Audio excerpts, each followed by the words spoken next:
सलाम पाकिस्तान 24 न्यूज़ के साथ मैं हूं मदीहा सलीम। मैं हूं ज़ेशान बशीर। यूट्यूब पर बराह रास्त देखने के लिए सब्सक्राइब कीजिए youtube.com/24 News HD।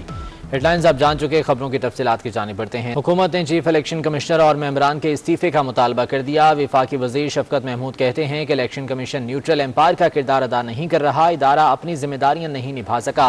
Senate election में जो हुआ इसकी नाकामी इलेक्शन कमीशन की नाकामी है। उन्होंने कहा कि PTI को इलेक्शन कमीशन पर कोई एतमाद नहीं। हुकूमत ने चीफ इलेक्शन कमिश्नर और मेंबरान के इस्तीफे का मुतालबा कर दिया है। वफाकी वजीर शफकत महमूद ने न्यूज़ कॉन्फ्रेंस के दौरान कहा कि इलेक्शन कमीशन न्यूट्रल एम्पायर का किरदार अदा नहीं कर रहा। उन्होंने कहा कि इदारा अपनी जिम्मेदारियां नहीं निभा सका। सारी चीजें जो थी अयां थी और इलेक्शन कमीशन के सामने थी, लेकिन उसके बावजूद इलेक्शन कमीशन जो है उस इलेक्शन को शफाफ बनाने में मुकम्मल तौर पर नाकाम रहा। हम अगर चाहते हैं कि इलेक्शन शफाफ हों तो उसके अंदर हमें ऐसा तरीका अपनाना चाहिए कि जिससे ये पैसे का लेन देन, ये करोड़ों की खरीदो फरोख्त, ये ख़त्म होनी चाहिए। अगर किसी की नाकामी है तो किसकी नाकामी है? ये नाकामी इलेक्शन कमीशन ऑफ पाकिस्तान की नाकामी है। इलेक्शन कमीशन ऑफ पाकिस्तान अपनी जो जिम्मेदारियां थी उनको निभा नहीं सका। किसी को एतमाद नहीं रहा इलेक्शन कमीशन पे। पाकिस्तान तहरीक इंसाफ सबसे बड़ी जमात है सेनेट में, नेशनल असेंबली में, और इस वक्त मुल्क में जो सबसे बड़ी जमात है तहरीक, हमें कोई एतमाद नहीं है। अगर आप दूसरी जमातों से पूछें तो वो भी शिकायत करती नजर आ रही है आपको। तो उसका इसके अलावा और कोई चारा नहीं है कि इलेक्शन कमीशन जो मौजूदा हालत में है वो नहीं चल सकती। इलेक्शन कमीशन को मसीहत मजमूई इस्तीफा देना चाहिए। इसी मामले पर बात करेंगे। साबिक अटॉर्नी जनरल इरफान कादिर साहब हमारे साथ मौजूद हैं। इरफान कादिर साहब, बहुत शुक्रिया आपके वक्त का।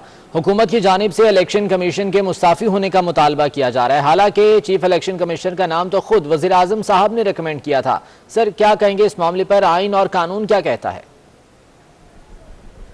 देखें, ये जो दोनों के कंसेंसस से चूंकि ये होता है लीडर ऑफ द हाउस और लीडर ऑफ द अपोजिशन से, तो लिहाजा इसके इनको इस तरह तो नहीं आप कह सकते कि जी वो उनको बस निकाल दिया जाए, और उनका निकालने का भी आइन में एक तरीका है, ठीक है ना जी। तो उस तरीके से उनको रिमूव किया जाएगा जिस तरह से कि किसी जज को रिमूव किया जाता है, और वो on the ground of misconduct हो सकता है। तो उसके अलावा ये कह देना कि वो इस्तीफा दे दें तो ये काफ़ी नहीं है, क्योंकि किसी से मुतालबा करना कि वो इस्तीफा दें, ये तो उन पे मुनसर है जो इस्तीफा जिनको कहा गया दें, वो उनकी मर्जी है, दें उनकी मर्जी है, ना दें। कानूनी तौर पर उनको पाबंद नहीं किया जा सकता कि वो जरूर इस्तीफा दें। ये सूरत हाल है। ठीक, इरफान कादिर साहब ये बताइएगा कि मुतालबा तो हुकूमत ने कर दिया है, लेकिन अगर किसी भी चीफ इलेक्शन कमिश्नर को या पूरे इलेक्शन कमीशन को अगर हटाना हो तो इसके लिए कानून क्या कहता है? जी, अगर कमिश्नर को हटाना हो या अगर किसी मेंबर को हटाना हो तो वो ये कहता है कि उस तरीके से आप रिमूव करेंगे जो कि आइन का आर्टिकल 209 में जजेस के रिमूवल के बारे में है। तो उस प्रिस्क्राइब तरीके से रिमूव किया जाएगा, और वो है कि अगर सदर पाकिस्तान मिसकॉन्डक्ट का उनके खिलाफ चार्ज लेके आए और वो रेफरेंस जो है वो सुप्रीम जुडिशल काउंसिल को भिजवाएं तो फिर ही उनको निकाला जा सकता है, वरना इसका और कोई तरीका नहीं। ठीक, इरफान कादिर साहब साथ ही मौजूद रहिएगा। कमर दिलशाद साहब भी हमारे साथ मौजूद हैं, साबिक सेक्रेटरी इलेक्शन कमीशन हैं। इसी मामले पर उनकी राय जान लेते हैं। कमर दिलशाद साहब, बहुत शुक्रिया आपके वक्त का। ऐसे वक्त में हुकूमत की जानिब से इस तरह का मुतालबा किया जाना आप किस तरह से देख रहे हैं, और क्या उनके इस मुतालबे पर अमल दरामद हो सकता है कानूनी लिहाज से? अभी जो जैसे इरफान कादिर साहब ने फरमाया उसी को मैं तौसीक करूंगा, नहीं क्योंकि ज़ाहिर है अटॉर्नी जनरल पाकिस्तान के रहे हैं, जज रहे हैं लाहौर हाई कोर्ट के। मैं आपसे गुजारिश करूं कि जो आज वफाकी वज़रा ने जो मुतालबा किया है वो गैर आइनी, गैर कानूनी और बदनीति पर मबनी है। अब अगर इन्होंने सुप्रीम कोर्ट के ज़ाहिर है जैसे इरफान कादिर साहब ने तरीका पाया आर्टिकल 209 के तहत अगर सुप्रीम जुडिशल कोर्ट में किया जाता है तो बहुत चार्जशीट बनाने के लिए बहुत अहम नुकात पेश करने पड़ेंगे, देने पड़ेंगे। तो तब प्रेसिडेंट पाकिस्तान जो हैं अपने दानिश में उसको भेजना पसंद करेंगे चीफ जस्टिस पाकिस्तान को, और वहाँ पे सुप्रीम जुडिशल काउंसिल फैसला करेगी। वहाँ फुल कोर्ट है, बहुत सी जगहों पर मुश्तमिल सुप्रीम जुडिशल काउंसिल है। और आप इस तरह के रेफरेंस का तो हाशिर देख चुके हैं काजी फायज ईसा के केस के मामले में भी।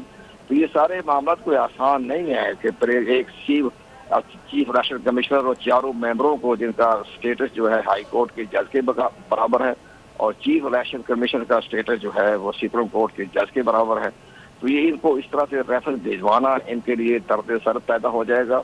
इसका मतलब यह है कि ये यके बाद दिगरे तमाम इदारों के सरबराहों को इसी तरह मुतालबा करेंगे, आप मुस्तफी हो जाएंगे आपने या डिक्टेशन देना शुरू कर देंगे। अब जो लफ्ज इस्तेमाल किया शफकत महमूद साहब ने, वो डिक्टेशन के जिम्मे में आता है। जो हुकूमत की तजवीज नहीं माने, तो इलेक्शन कमीशन पाकिस्तान हो या चीफ जस्टिस पाकिस्तान हो या हमारे लाहौर हाई कोर्ट हो, इस्लामाबाद हाई कोर्ट हो, क्या वो हुकूमत की डिक्टेशन तजवीज पर अमल दरामद करेंगे? तो ये भी इंतहाई काबिल इतराज जुमला है उनका। और इलेक्शन कमीशन पाकिस्तान जो है इस पर मेरी इतला के मुताबिक गौर खोज कर रहा है और वो 2-3 दिन तक इसका जवाब नहीं देंगे, वो कोई प्रेस रिलीज जारी नहीं करेंगे। अब उन्होंने आइन के आर्टिकल 204 और इलेक्शन एक्ट 217 का सेक्शन 10 के तहत उन्होंने कार्रवाई करनी है और ये कार्रवाई जो है वो भी एक पूरे आइन और कानून के दायरे में रहते वो करेंगे। ठीक, कमर दिलशाद साहब साथ ही रहिएगा। इरफान कादिर साहब, जब अपोजिशन की जानिब से चेयरमैन नैब पर तनकीद की जाती है या उन्हें हटाने का मुतालबा किया जाता है, तो वज़ीर आज़म साहब और हुकूमती वज़रा ये कहते हैं कि ये मुस्लिम लीग नून और पाकिस्तान पीपल्स पार्टी या जो अपोजिशन जमातें हैं उनके रिकमेंडेशन पर जो है इन्हें तैनात किया गया था। अभी अगर वज़ीर आज़म साहब ने चीफ इलेक्शन कमिश्नर का नाम रिकमेंड किया था तो अब खुद ही उसको हटाने का मुतालबा कर रहे हैं, क्या ये उनके मौक़िफ़ में तज़ाद नहीं है? देखें, आप मुतालबा तो कर सकते हैं कि कोई शख्स जो है अगर उसने कोई ऐसी चीज की है जो कि बज़ाहिर खिलाफ आइन है, खिलाफ कानून है, तो आप उसको वो पॉइंट आउट करके आप कह सकते हैं कि जी बेहतर है कि आप इस्तीफा दे दें, वरना मैं आपके खिलाफ मिसकॉन्डक्ट की दरख्वास्त दे दूंगा। लेकिन अगर आप वो तमाम वजूहात ही बयान ना करें जिस चीज को आप समझते हैं कि उन्होंने वायलेशंस की हैं, कुछ लॉज की या कुछ कवानीन की, वो पॉइंट आउट ही ना करें और सिर्फ ऐसे ही उनसे एक डिमांड कर दें कि आप इस्तीफा दें, तो जैसे मैंने पहले कहा वो तो उनकी मर्जी है कि वो इस्तीफा दें या ना दें। मुझे याद है जब मैं अटॉर्नी जनरल था तो कुछ लोगों ने मुझे भी ये कहा, क्योंकि एक जो धड़ा था उस वक्त वो मेरे बड़ा खिलाफ था एंड दे वांटेड कि ये जल्दी से इस्तीफा दे। तो जब हुकूमत जो है वो जब उसका पीरियड खत्म हो गया, जिस हुकूमत में मैं अटॉर्नी जनरल था, तो मुझ पे काफी प्रेशराइज प्रेस के जरिए किया गया कि हुकूमत तो चली गई, आप इस्तीफा क्यों नहीं देते। तो मैंने साफ तौर पे कहा कि जी मैं इस्तीफा इसलिए नहीं देता कि मैं होल्ड करता हूँ office at the pleasure of the president and मैं सदर को डिप्राइव नहीं करना चाहता कि वो अपना प्लेजर एक्सरसाइज करें, क्योंकि अगर उन्होंने मुझे अपॉइंट किया है तो मेरे नजदीक ये यानी सदर की जो एक किस्म की जो सदर का जो ऑफिस है उसका एक तकद्दस जो है मैं उसको मजरू करूंगा, लिहाजा मैंने तो इस्तीफा नहीं देना। इसी तरह से चीफ इलेक्शन कमिश्नर है, चीफ जस्टिस ऑफ पाकिस्तान है, अगर कोई उनसे मुतालबा करे कि आप इस्तीफा दे दें तो फिर जरूरी है कि वो पॉइंट आउट करे। ये वेग अगर वो कह दें कि इस्तीफा देते हैं और वजह ना बताएं तो फिर तो कोई जरूरत ही नहीं है किसी को इस्तीफा देने की। ठीक, साथ ही रहेगा इरफान साहब। सलीम बुखारी साहब हमारे साथ मौजूद हैं, सीनियर तजज़ियाकार हैं, उन्हें भी शामिल गुफ्तगू करेंगे। सलीम बुखारी साहब, बहुत शुक्रिया आपके वक्त का। सर, इमरान खान साहब और ख़ुद भी और उनके हुकूमती जो वज़रा हैं वो भी बारहा ये कह चुके हैं कि जी इदारे बिल्कुल शफाफ तरीके से काम कर रहे हैं, आज़ादाना काम कर रहे हैं। अब उनकी जानिब से इस तरह का मुतालबा सामने आना, सर क्या वजूहात हो सकती हैं? क्या ये इस वजह से है कि मनपसंद फैसले नहीं आ रहे? देखिए, पहली बात तो ये है कि इमरान खान साहब का ये रिकॉर्ड है और मेरे ख्याल से अब तो ये गिनीज बुक ऑफ रिकॉर्ड में जाना चाहिए कि जो वादा भी उन्होंने किया, जो उन्होंने अज़म किया, उस सब की निगेशन उन्होंने खुद ही कर दी है। हर वादे से, हर अज़म से, हर पैमान से वो वापस गए हैं और यही हाल हम अदारों के हवाले से। उन्होंने कहा था हम अदारों को मजबूत करेंगे, हम अदारों को इंडिपेंडेंट करेंगे और अब एक एक करके इदारों के पीछे पड़ गए हैं। इलेक्शन कमिश्नर साहब जो हैं आज के सुमेद राजा साहब, उनको किसी और ने मुंतखब नहीं किया था, उन्हें खुद इमरान खान से सेलेक्ट किया था। और अब चूंकि 1-2 फैसले ऐसे आए हैं जिससे हुकूमत खुश नहीं है तो पूरे इंस्टीट्यूशन से ही इस्तीफे का मुतालबा किया जा रहा है। ये मेरे ख्याल से न सिर्फ ये कि अनप्रेसिडेंटेड है बल्कि ये इतना नेगेटिव इकदाम है इस हुकूमत का कि हर तरफ से इनके ऊपर कड़ी तनकीद होगी और इलेक्शन कमीशन चूंकि एक इंडिपेंडेंट अदारा है, रियासती अदारा है, लिहाजा ये कोशिश जो है इमरान खान और उनके बाकी जो कलीग्स हैं उनकी तरफ से कि नैब की तरफ से उनको भी अपनी मर्जी से इस्तेमाल किया जाए। और पहला इलेक्शन कमिश्नर है जो अपने पाँव पे खड़ा है, उसने इंतहाई मुस्बत अंदाज से अपने रोल के मुताबिक फैसले किए हैं और हकायक के मुताबिक फैसले किए हैं, किसी को फेवर नहीं किया है। ऐसे शख्स के मुताल्लिक इस्तीफे का मुतालबा सिर्फ हंसी मजाक में उड़ा यकीनन और सर समझ से भी बालातर है। बहुत शुक्रिया सलीम बुखारी साहब, सीनियर तर्जयाकार हमारे साथ मौजूद थे। इरफान कादिर साहब आपका बहुत शुक्रिया। कमर दिलशाद साहब हमारे साथ मौजूद थे, आपका भी बहुत शुक्रिया। और हुकूमत ने 70 साल और इससे ज़्यादा उम्र के अफराद को बगैर रजिस्ट्रेशन के कोरोना वैक्सीन लगाने की इजाज़त दे दी। NCOC के मुताबिक कल से 70 साल से ज़्यादा उम्र के अफराद किसी भी वैक्सीन सेंटर पर जाकर वैक्सीन लगवा सकते हैं। शहरियों को वैक्सीन लगवाने के लिए शनाख्ती कार्ड हमरा लाना होगा। हुकूमत ने 70 साल और इससे ज़्यादा उम्र के अफराद को बगैर रजिस्ट्रेशन के कोरोना वैक्सीन लगाने की इजाज़त दे दी है।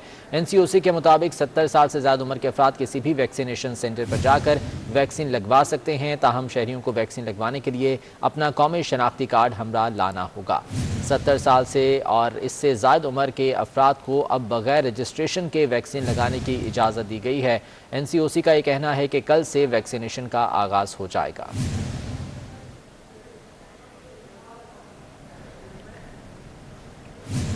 सिंध हुकूमत ने कोरोना की तीसरी लहर के पेश नज़र सूबे में SOP सख्त करने का फैसला कर लिया।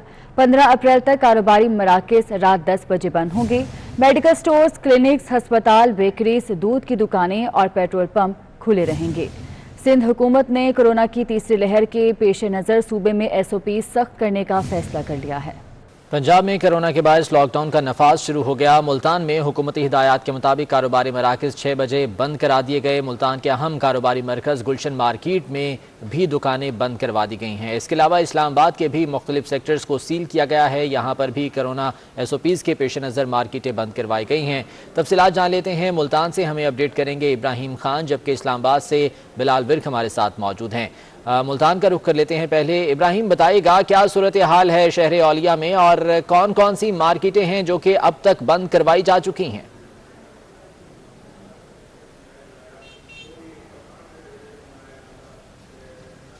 जी बिल्कुल, कोरोना वायरस की तीसरी लहर जो है वो एक बार फिर से जो है पाकिस्तान पे इफेक्ट करने लगी है, जिसकी वजह से यही फैसला किया गया है तमाम तर जहाँ जिन शहरों में 6% से ज़्यादा जो है शरह पाई जाएगी कोरोना वायरस की, वहाँ जो है ये लॉकडाउन जो है नाफिज होगा। मजीद यही कहा गया था कि शाम 5 बजे तक जो है 6 बजे तक जो है डेडलाइन है मार्केट की और 6 बजे के बाद जो है मार्केट जो है वो बंद करवा दी जाएंगी। मजीद इतवार और हफ्ते को जो है पूरा जो है लॉकडाउन होगा। लेकिन अगर हम मुल्तान के बारे से बात करें तो इस वक्त मैं मुल्तान की गुलशन मार्केट में मौजूद हूँ। यहाँ पर जो है ताजरों की जानिब से मार्केट बंद नहीं की गई है और उनका यही कहना है कि हम लोग जो है मार्केट बंद नहीं करेंगे। हम इस लॉकडाउन के फैसले की पूरी तरह से मुजम्मत करते हैं, क्योंकि जहां गुज़िश्ता लॉकडाउन लगा था उसके काफ़ी असरात अभी तक हमारे कारोबार पर जो है वो रहे हैं, जिसकी वजह से उनका यही कहना है कि अब हम लोग लॉकडाउन जो है वो नहीं करेंगे। अगर हुकूमत को हम पर लॉकडाउन नाफिज कराना है तो उनको हमारी कुछ शर्त माननी होंगी, शराइत जो जिनमें जो है ये भी है कि हफ्ते में सिर्फ एक दिन जो है वो बंद रहेंगी मार्केट्स। मजीद ये कह रहा था कि यहाँ 6 बजे की डेडलाइन है, वही 6 बजे की डेडलाइन हम नहीं मानते बल्कि जो है 9 बजे तक का टाइम मांगते हैं कि 9 बजे तक हमें डेडलाइन दी जाए। मजीद बात करते हैं, यहाँ पे ताजरान मौजूद हैं, इनसे क्या कहना चाहते हैं, क्यों नहीं लॉकडाउन नाफिज है। ठीक है, इब्राहिम हमारे साथ मौजूद हैं मुल्तान से। इस्लामाबाद का रुख कर लेते हैं, बिलाल विर्क हमारे साथ हैं। बिलाल बताइएगा इस वक्त शहर इक़्तिदार में क्या सूरत हाल है? क्या जो 6 बजे का वक्त दिया गया था मार्केटें बंद करने के लिए उस पर अमल दरामद हुआ है? बिल्कुल, कोरोना की तीसरी लहर जो है पाकिस्तान पहुंच चुकी है और गुज़िश्ता रोज इस्लामाबाद के 5 सब सेक्टर्स को जो है सील किया गया। इन तमाम सेक्टर्स में जो है कोरोना के केसेस बहुत तेजी से निकल रहे थे, जिसके बायस जो है इन सब सेक्टर्स को सील किया गया। और इस बार जो है हुकूमत की जानिब से एक बहुत सख्त SOPs बनाए गए हैं। हफ्ते में जो है जुम्मा, हफ्ता, इतवार जो है 3 दिन मुकम्मल कारोबारी मराकज़ जो हैं और इसके अलावा तफरीही मकामात जो हैं वो मुकम्मल तौर पर बंद होंगे, जबकि 4 दिन खुले होंगे। पंजाब में जो है वो 6 बजे की टाइम टाइमिंग है, जबकि इस्लामाबाद में जो है रात 10 बजे तक जो है कारोबारी मराकज जो है खुले रहेंगे। 10 बजे जो है जिले इंतजामिया की जानिब से जो है हदायत की गई है कि 10 बजे तमाम कारोबारी मराकज जो हैं वो बंद कर दिए जाएं, और अगर जो नहीं बंद करेगा उसके खिलाफ जो है कानूनी कार्रवाई की जाएगी। इसके अलावा जो है SOPs पर जो है सख्ती से अमल दरामद किया जाएगा। जो शख्स मास्क नहीं पहनेगा उसको जो है मौके पर ही जुर्माना किया जाएगा। SOPs पर सख्ती से अमल दरामद करवाया जा रहा है। बहुत शुक्रिया बिलाल विर्क, हमें अपडेट कर रहे थे। इब्राहिम मुल्तान से मौजूद थे, आपका भी बहुत शुक्रिया। उधर रावलपिंडी में all Rawalpindi restaurant association, naan बाई एसोसिएशन, मरकजी अंजुमन ताजरान, ऑल पाकिस्तान अंजुमन ताजरान, शादी हॉल्स यूनियन रावलपिंडी ने हुकूमत की जानिब से तिजारती मराकज़ को शाम 6 बजे बंद करने के खिलाफ शदीद एहतजाज किया है। रावलपिंडी में मुख्तलिफ तंजीमों की जानिब से शदीद एहतजाज किया जा रहा है। उनका ये कहना है कि शाम 6 बजे कारोबारी मराकज़ बंद करवाना काबिल कबूल नहीं है। उन्होंने कहा कि इस तरह के लॉकडाउन को नहीं मानेंगे। कारोबारी औकात कार तकरीबन रात 10 बजे तक होने चाहिए। बाजार, मार्केटें और दुकानें शाम 6 बजे बंद करने के फैसले के खिलाफ एहतजाज किया जा रहा है, जिसमें रेस्टोरेंट एसोसिएशन, नान बाई एसोसिएशन के लोग मौजूद हैं, जबकि मरकजी अंजुमन ताजरान और ऑल पाकिस्तान अंजुमन ताजरान, जबकि शादी हॉल्स यूनियन के कारकुनान भी यहाँ पर मौजूद हैं और हुकूमत के खिलाफ यहाँ पर शदीद एहतजाज किया जा रहा है। उनका ये कहना है कि शाम 6 बजे का जो वक्त दिया गया है वो काबिल कबूल नहीं है।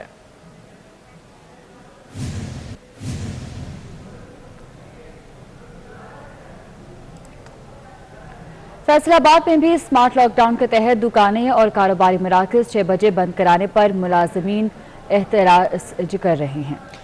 फैसलाबाद में भी स्मार्ट लॉकडाउन के तहत दुकानें और कारोबारी मराकज़ 6 बजे बंद करने पर मिला जुला रुझान सामने आ रहा है और इस पर मुख्तलिफ तंजीमों की जानिब से एहतजाज भी किया गया है। स्मार्ट लॉकडाउन के तहत दुकानें और कारोबारी मराकज़ 6 बजे बंद करने का मामला, इस पर दुकानदारों का ये कहना है कि 6 बजे का वक्त काबिल कबूल नहीं है और झाल जड़ावाला रोड 8 बाज़ारों में कई कारोबारी मराकज़ ताहाल खुले हुए हैं। कई दुकानदारों ने क्रैकडाउन और छापों के डर से कारोबार बंद भी कर दिया है, लेकिन बेशतर मार्केटें और दुकानें ऐसी हैं जो कि 6 बजे के बाद भी खुली हैं।